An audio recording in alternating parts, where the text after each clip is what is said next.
that correct with one yes? Traces. Traces. Yes. All right. Okay, let's see. Of evidence.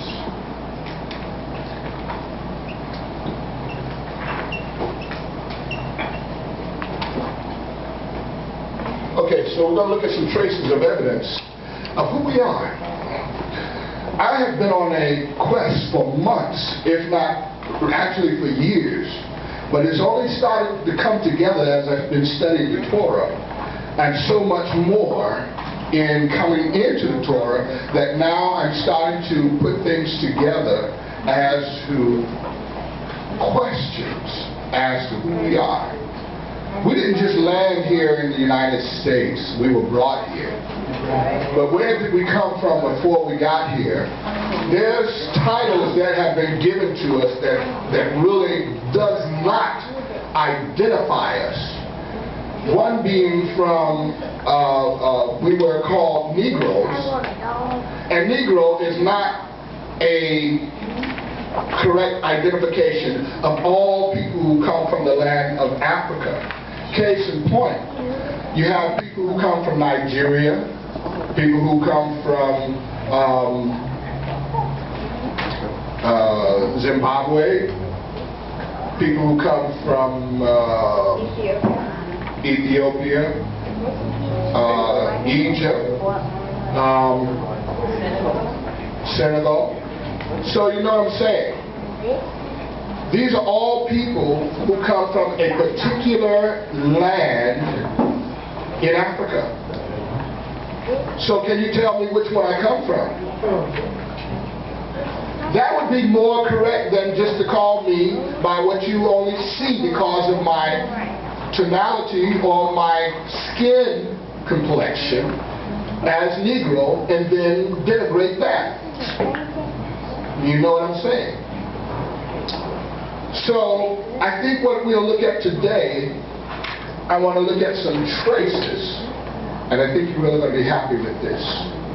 Because when I saw this, I'm going to tell you now, when the Father revealed this to me just this week, it just, when I made the connection, it just took me to another place.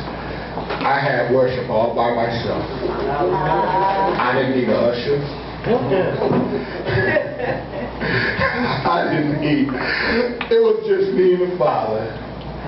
And I tell you, and Father is allowing me this time during these summers to really dig in deep, and that's what I've been doing last summer and this summer, just writing just for hours and on hours and on hours. And just, I mean, if you were around me, you would actually be bored with me because I'm not saying anything. There's no music. There's no sound. I could go for hours and my mouth never open because I'm reading and I'm absorbing. You wouldn't even know I'm in the house. And that's just the way it is. So it's just been good. It's been really good. So I want to share something. And I'm going to ask my wife if she's ready. I want you to read something. And this is a trace, just a trace for now. More so, go ahead and read number 1. Numidia was an ancient Algerian Berber kingdom in part of present-day Algeria and Tunisia, which is North Africa, that later alternated between being a Roman province and being a Roman client state. All right. Now, I can tell you, as you heard Roman come in, there was a change that took place. And this change took place between these people who were Numidians and their culture. Let's go to that well, go ahead and read number 2, because I think this is going to bring in a little more. It was located on the eastern border of modern Algeria, bordered by the Roman province in modern-day Algeria and Morocco. To the west, the Roman province of Africa, which is modern-day Tunisia, to the east, and Mediterranean Sea to the north, and the Sahara Desert to the south. Its people were the Numidians. It is considered the first Algerian nation. All right, it's not the greatest little map, but that's my version of Africa. Algeria, up in this area, and some more up here as well. But for the most part, there, and really they were also a nomadic people. The Moors, if you ever heard of the Moors or the Moorish,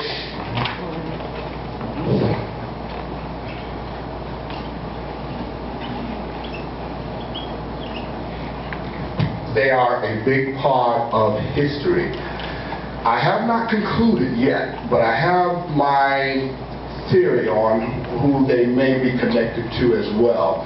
I know that I'm starting here, but it goes back even further. But they can't identify these people. They're unidentifiable. They just know them as today as Moors. And they can trace them back to Spain, who were the original people in Spain. Okay.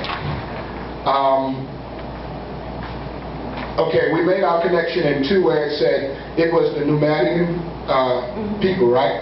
So we know who the Moors were. Going back to 202 BC to 46 BC, basically, they knew them as that culture of people. And this is when the Romans took over, okay? And then the Romans, tried to identify them. And when they tried to identify them, they gave them names, different names, Moors, and different spellings by different cultures. But I just used this one for today because this is what they use today. But there's others. There's quite a few others.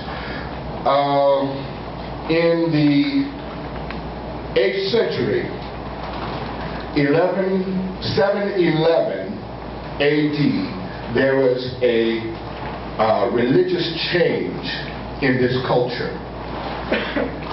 They were converted to Islam, and they became, and I'm reading it straight from information that I pulled off the internet, different sources, dictionary, internet dictionary, Webster's, internet, and they all say the same thing. So I think it's a good chance there's some probably good information. And it says that they were fanatic Muslims, and they were led by a general who I didn't put his name on because I couldn't pronounce it. But he was very instrumental in spreading Islam throughout Northern Africa, to France, to Italy, and even later on, Northern Americas, or the Americas. And if you notice, their time that I'm starting at this culture, the Numidians, 200 years basically before Yeshua came. So I want you to start making these connections. And there's a very particular reason why I use this now, because when I start going into the scripture, you're going to see something.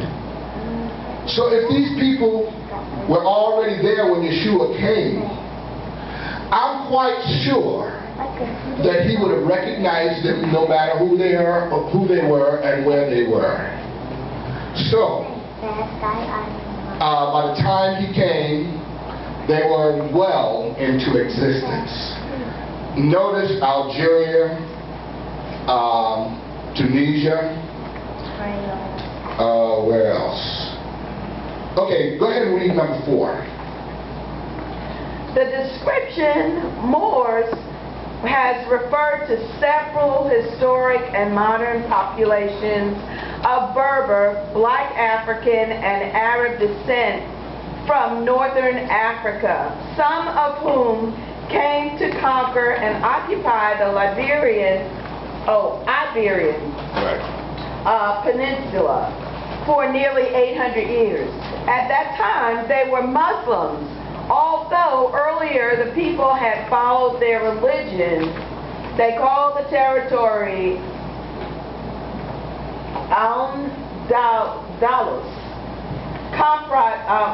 comprising most of what is now Spain and Portugal. Now it should start coming into focus when you say Spain and Portugal. Those were the two main traffickers of Africans. The two main traffickers of Africans. They were fighting for a position with the Pope and the Church for dominance over contract. One such contract is called the Asiento contract, and the number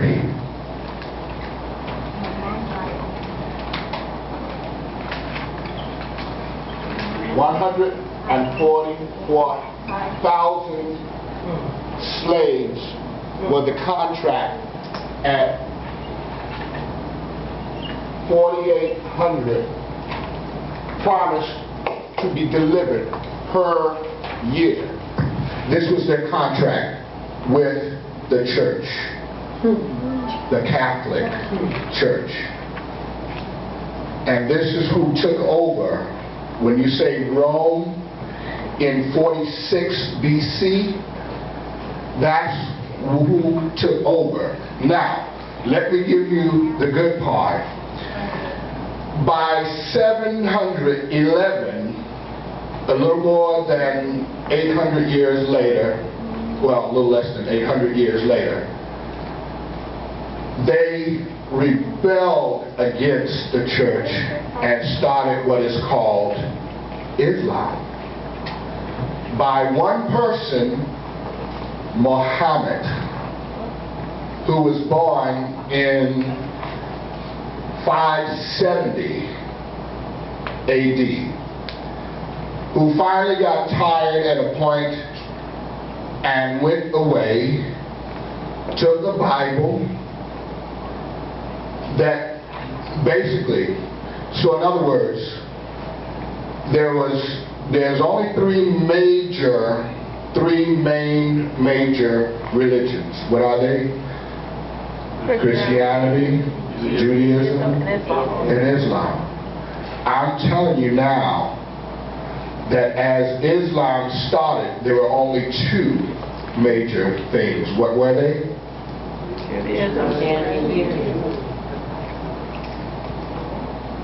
Now Rome is coming in and taking over. 46 BC, conquered them in a battle and took the land of Spain.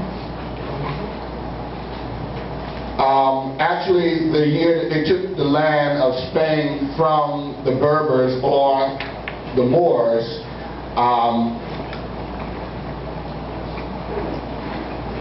was actually in 1492, to be correct. Okay? 1492. Who else did they take it from? The Jews. 1492. The expulsion of Spain was the Jews. Right. So, who was there? The Moors. This was their land. They wasn't what we see now. What we see now is a fair-skinned